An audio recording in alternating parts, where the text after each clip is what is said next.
Hey guys, Rocambasco here, and today I tried beating Fallout 4 with only power armor. So what does that mean? Well, basically, once I acquire power armor, I can never leave it, ever. Except of course when I do maintenance on it at a power armor station. The thing about power armor is it runs on fusion cores, so without them, the suit is basically useless. Which means I was gonna need a large supply of them if I was gonna have any hope of beating this challenge. But that's easier said than done, cause they're not exactly as common as a Wasteland STD. They're definitely the rarest ammo type to find, second only to the mini nuke.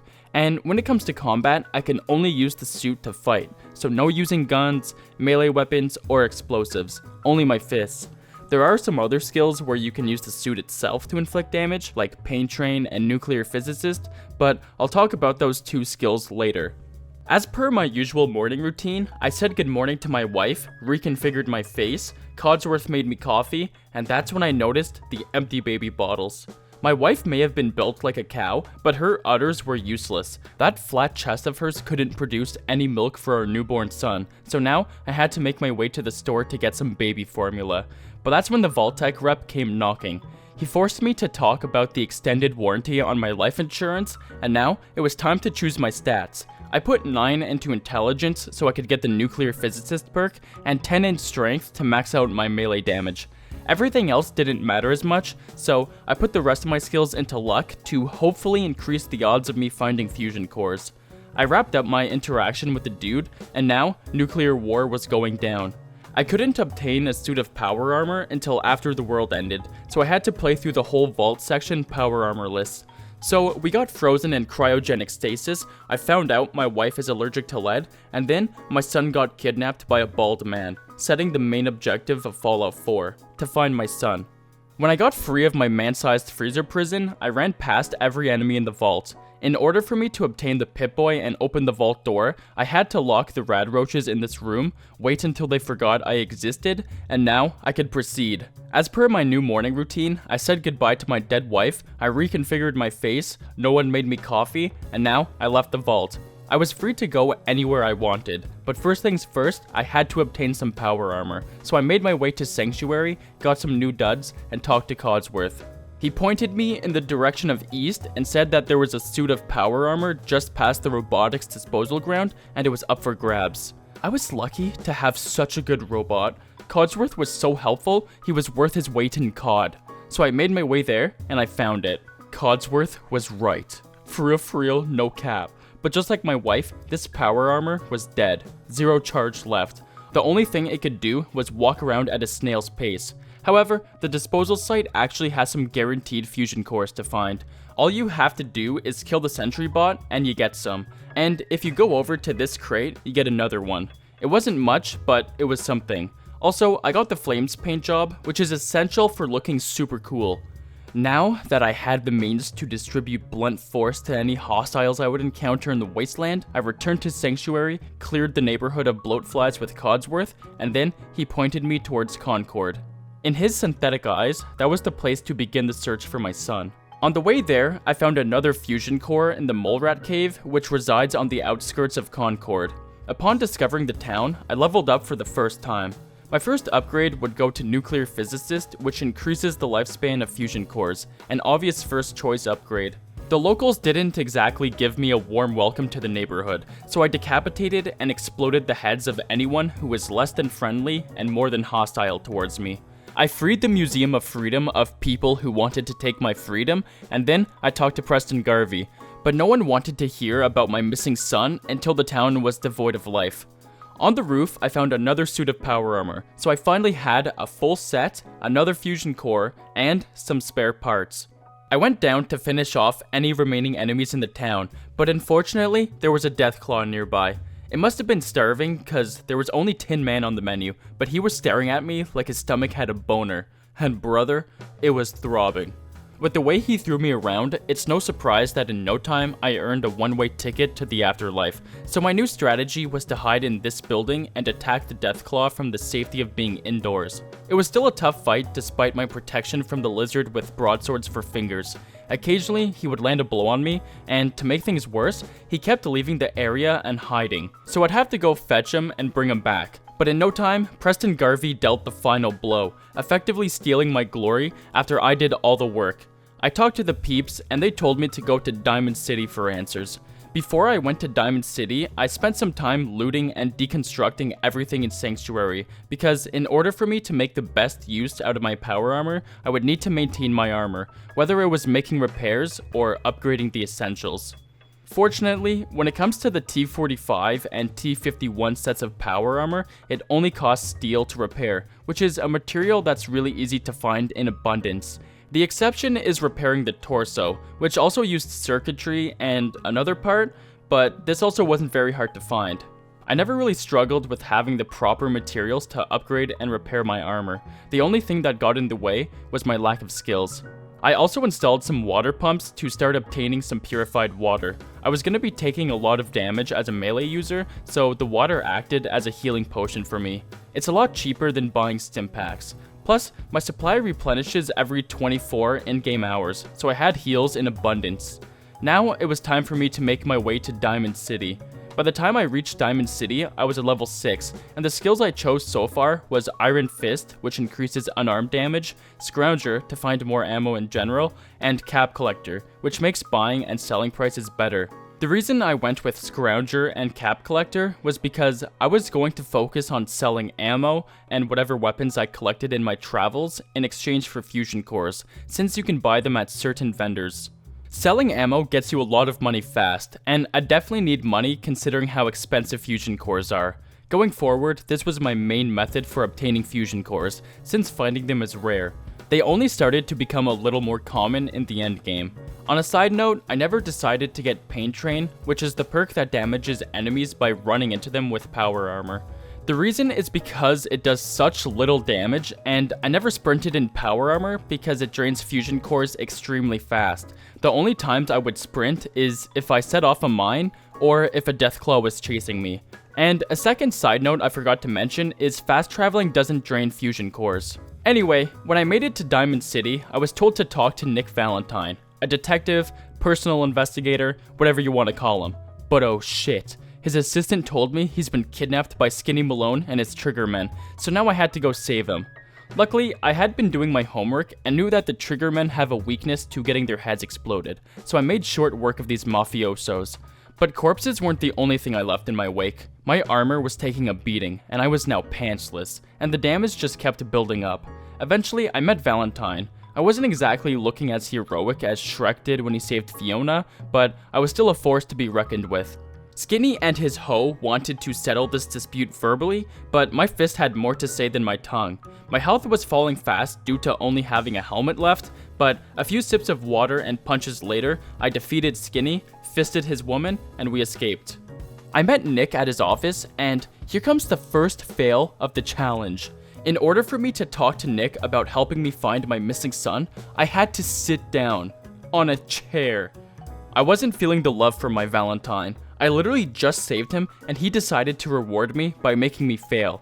I tried killing the chair, I stared at it intensely, and I tried fake sitting on it too. But Nick just gave me that smug look. So unfortunately, I had no choice but to exit the armor and have a seat, because you can't sit down in power armor. I told Nick my story, he showed me where my wife's murderer lives, I obtained the key by stealing it, and made my dog track him from his house to his home. Nick wanted to join me, but I told him to get lost since he forced me to have a seat. Plus, I decided earlier in the challenge that I wouldn't allow companions to accompany me anyways, with the exception of using dog meat to help me track my wife's killer. Nothing much to say here. The synths were a bit stronger than any of the humans I fought so far, but they still went down pretty quickly. Plus, now that I had the rooted skill, I was a little stronger than I was before, both in offense and defense. All I had to do was stand still, and my attacks deal 25% more damage, and I take 25% less damage. Pretty useful actually. I confronted my wife's killer, and his name sounded as stupid as his face looked. It was Kellogg.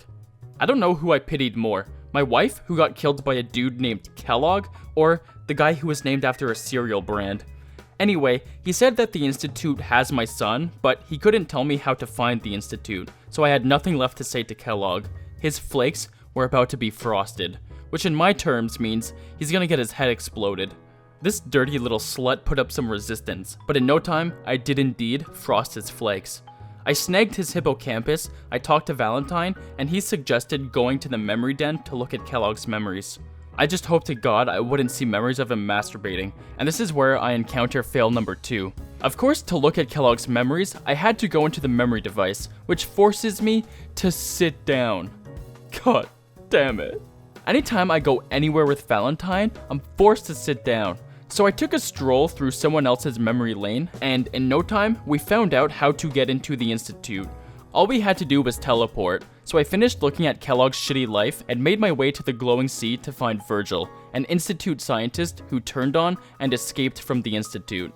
Making my way through the glowing sea was easy work. I had to fight a handful of rad scorpions, but they don't exactly put up a fight, and that's when I found out Virgil's guard dog just happened to be a deathclaw.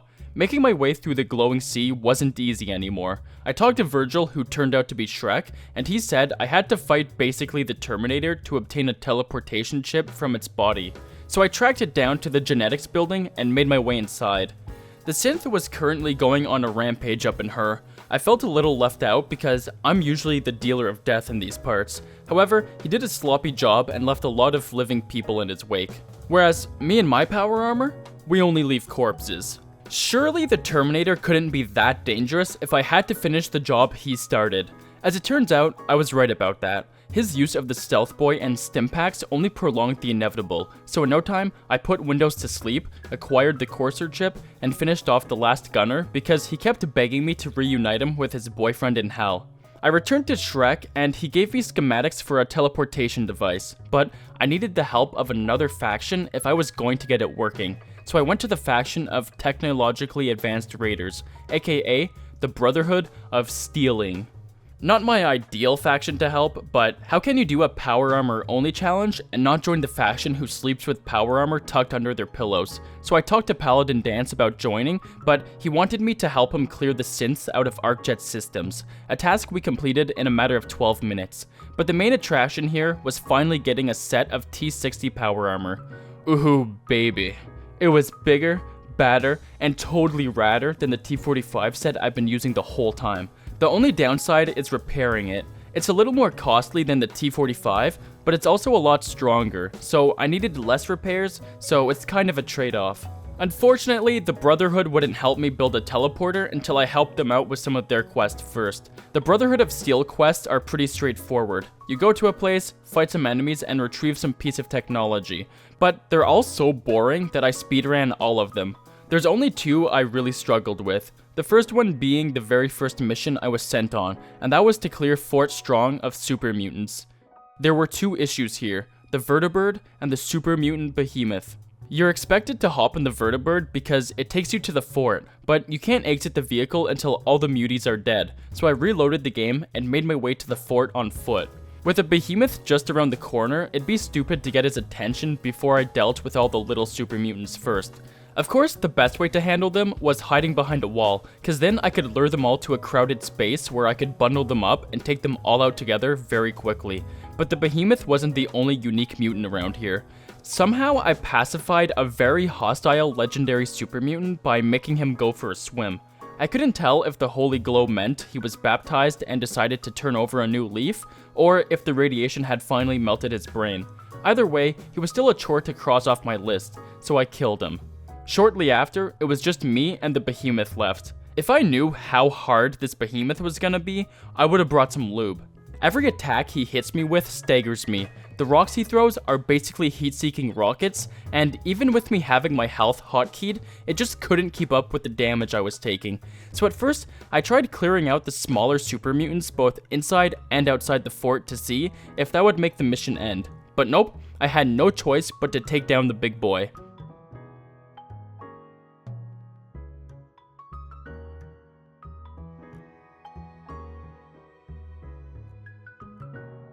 The longer the fight went on, the more armor I'd lose, and the stronger his attacks became. But you can only play shot for shot long enough before someone eventually dies, so in no time, just like my wife, he was dead. It wasn't long after this mission that we built the teleporter and made it inside the Institute. And now, I finally found my son. The smell of his incontinence made me think nothing was wrong for a second, but then I realized I wasn't smelling baby incontinence, I was smelling old man incontinence. Sean was an oldie McMoldy now, and he was the leader of the Institute. He was pure evil, and I was responsible. So, what kind of monster did that make me? This demon sperm originated in my angelic nutsack, so it was my duty to undo my mistake of allowing him to be conceived. However, I couldn't afford to be spontaneous, so I played it cool and fought my way through Virgil's abandoned lab to acquire some evidence of his non-death. Obtaining this evidence was crucial for the completion of Liberty Prime, a patriotic robot who hates communism as much as I hate my hemorrhoids. He would help me destroy the Institute, just like pushing too hard on the toilet destroyed my butthole, so I showed this evidence to Dr. Lee to convince her to join the Brotherhood and finish building the robot. Liberty Prime needed some spare parts to work again, so I made my way to the hospital to get a high-powered magnet. For some reason, the robots designed to help people were attacking me. Maybe, unlike Codsworth, they succumbed to their need to serve a purpose. Whether that purpose was keeping intruders out of their robotic resort or injuring someone so they could finally have a patient to help. Either way, it didn't matter to me. The beeps and boops in their code weren't vibing with my primal need to stay alive, so I smashed them all into spare parts. After that, I obtained the magnet and brought it back to the Brotherhood. Now, we had some time to kill, but time wasn't the only things that needed killing. The Railroad made the mistake of being disliked by the Brotherhood. Their technological advancements made the Brotherhood pee-pee in their diapers, which in their eyes warranted death. So I had no choice but to destroy these subterranean synth sympathizers. But the Brotherhood didn't quite meet their shed innocent blood quota for the day, so Paladin Dance was next. Sadly, he was built, and I'm not talking about muscles. He was built in a lab, not grown in a womb. His birth is what secured his death. He wasn't easily persuaded that he deserved to live, and I didn't have the time to try harder, so I at least gave him the courtesy of killing him while he wasn't on his knees. And that brought me to the second mission that poses a problem for me. The Pirates of the Commonwealth sent me here to get a beryllium agitator, which is basically a really big fusion core to power Liberty Prime.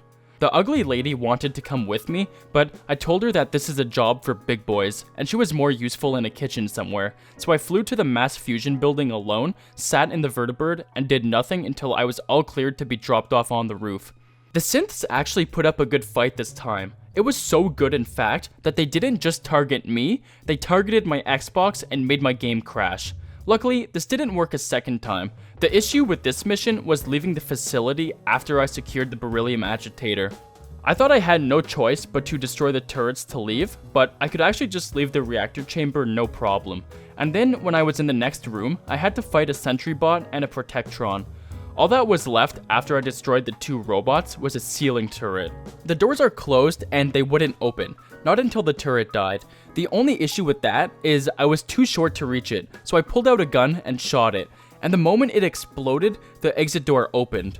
But I couldn't accept that I would have another fail on my hands, so I reloaded my save, and my new idea was to block the door with a plastic pumpkin. It didn't work, but at that very moment, I noticed a card reader, and I was able to swipe my card and leave without destroying the ceiling turret. How exciting. And now, it was time for Liberty Prime to destroy the Institute. It was a pleasure to watch this metal miracle perform the act of taking lives, synthetic or otherwise. In no time, he made a front door to the Institute, so I made my way inside, I made short work of the Institute's defenses, gorillas were now extinct again, and I made my way to Sean.